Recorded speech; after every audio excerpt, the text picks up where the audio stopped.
Big ones? Definitely, it's always a lot more fun when you score goals.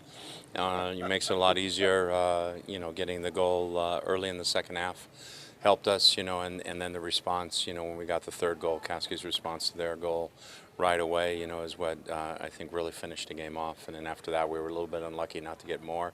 Their keeper came up with some big saves. Cato hits the post. He'd probably deserve the goal for his efforts tonight. But, I was pleased with what the guys did, and it was good to see them score goals. What was going on the first 43 or 4 minutes? So they seemed to hang in pretty good. Well, we got chances. Obviously, I think Eddie Johnson had a really good look on a ball cut back by Cato.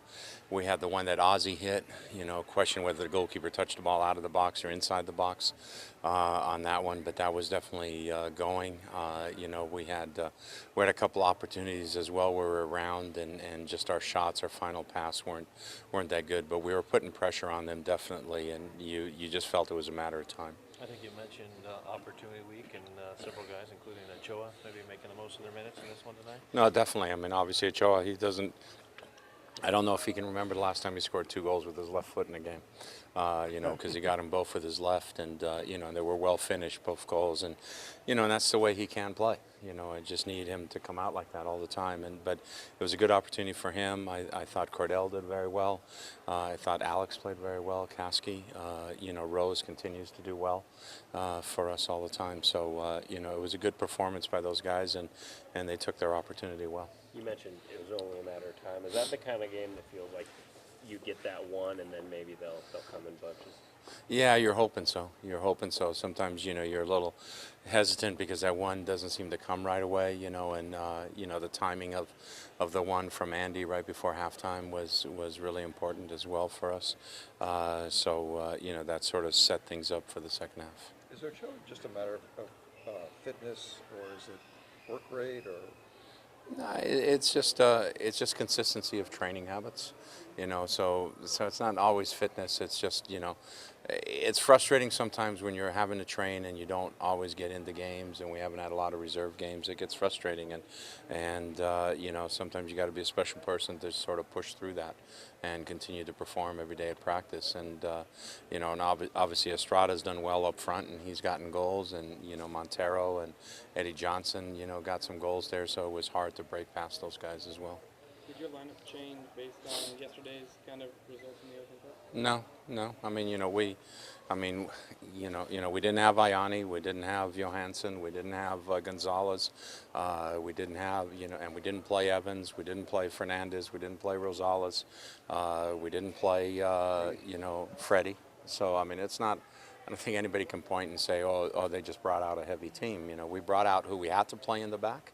And then of our front 6, we brought out 5 guys with fresh legs to get out there and play. And Ozzie hadn't played the last game, so it was an opportunity for him to play. So I think it's a reflection of the depth of the team, and Geschpernik. We haven't even talked about him. So there are, right there, you're adding up 8 players that I think any of those 8 could replace those guys who were on the field, and we could keep the same rhythm.